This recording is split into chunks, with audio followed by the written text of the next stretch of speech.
নমস্কার বন্ধুরা, আশা করি সবাই ভালো আছেন। তো বন্ধুরা, কিছু মানুষজন থাকে যারা তৈরি হয় বা রেকর্ড তৈরির জন্য, তাদের এই শুনছেন এই রেকর্ড তৈরি করে ফেলেছে, আবার কিছুদিন পর শুনতে পাবেন যে ওই রেকর্ডটাই ভেঙে আর একটা অন্য রেকর্ড নিজেই তৈরি করে দিয়েছে। তো সেরকমই একটা মানুষ হচ্ছে সাকিব খান। তো সাকিব খান থাকা মানেই ভাই রেকর্ড। তার গান করছে রেকর্ড, তার সিনেমা করছে রেকর্ড, তার ছবির যারা নিয়ে ভিডিও তারা ভিউজ কামিয়ে রেকর্ড ভিউজ কামাচ্ছে। তো সাকিব খান নামটা হচ্ছে এমন একটা ব্র্যান্ড ভ্যালু তৈরি হয়ে গেছে না, আপনি তাকে নিয়ে যাই করেন সেটার একটা রেকর্ড তৈরি হয়ে যায়। তো সেরকমই আজকে একটা গানকে নিয়ে কথা বলা। গানটা অনেকবার রেকর্ড করেছে এবং নিজের রেকর্ড বারবার নিজেই ভেঙে আবার একটা নতুন রেকর্ড তৈরি করেছে। গানটার নাম হচ্ছে দুষ্টু কোকিল। তো দুষ্টু কোকিল গানটা ইউটিউব থেকে, শুধুমাত্র ইউটিউব থেকে 500 মিলিয়নের ওপর ভিউজ পেয়েছে। 500 মিলিয়নের ওপর, মানে ভাবা যায় একটা বাংলা গান 500 মিলিয়নের ওপর ভিউজ ক্রস করছে। Just outstanding. এবং এই গানটা দুষ্টু কোকিল গানটার জনপ্রিয়তা এখনও পর্যন্ত একটু বিন্দুমাত্র কম হয়নি।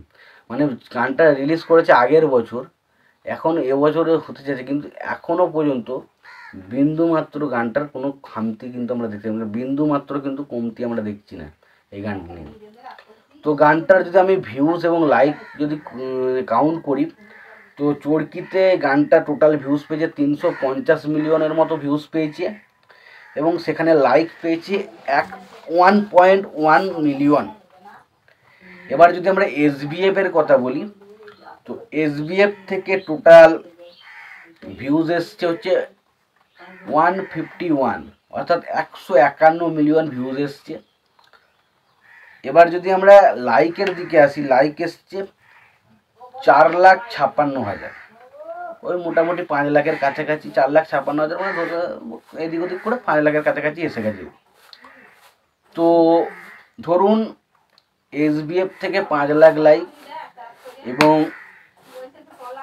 চরকি থেকে হচ্ছে 11 লাখ লাইক, তাহলে 11 আর 5 হচ্ছে কত, 16 লাখ লাইক, মানে 1.6 মিলিয়ন কিন্তু লাইক এসেছে।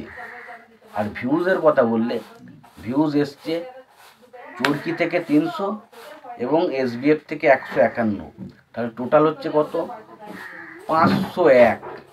501 মিলিয়ন ভিউজ এসছে। ভাই রেকর্ড। এবং ছবিটা যেভাবে ভিউজ এগোচ্ছে কিছু বলার নেই ভাই। এখনো পর্যন্ত ছবির গানটা ট্রেন্ডিংয়ে আছে, একটা বছর হয়ে গেল ছবির গানটা। এবং একটা এর আগে দেখান তো কোন বাংলা সিনেমার গান এতটা ট্রেন্ডিংয়ে ছিল, নেই। লাস্ট দুষ্টু কোকিলই দুষ্টু কোকিল লাগে উড়াধুরা, এই দুটোর মতন ট্রেন্ডিংয়ের গান এই মুহূর্তে কিন্তু যতই আমরা বলি যে অন্য গানগুলো ভালো হয়েছে, এবং তারপরে দেবের একটা গান এসেছিলো কেশরী, এই গানটা মোটামুটি ট্রেন্ডিংয়ে ছিল। বাকি গানগুলো এসেছে কিছুদিন ভালো চলেছে, বাট সেইভাবে রেসপন্স কিন্তু পাইনি, যেটা এই দুটো গান পেয়েছি। তোমাদের কি মতামত এই বিষয়টা নিয়ে অবশ্যই জানিও। ভিডিওটি ভালো লেগে থাকলে লাইক কমেন্ট শেয়ার করে দিও। চ্যানেলটা নতুন হয়ে থাকলে অবশ্যই তোমরা চ্যানেলটা সাবস্ক্রাইব করে নিয়ে পাশে বেল আইকনটা অবশ্যই প্রেস করে দিও। ভালো থেকো, সুস্থ থেকো, দেখা হচ্ছে পরবর্তীতে।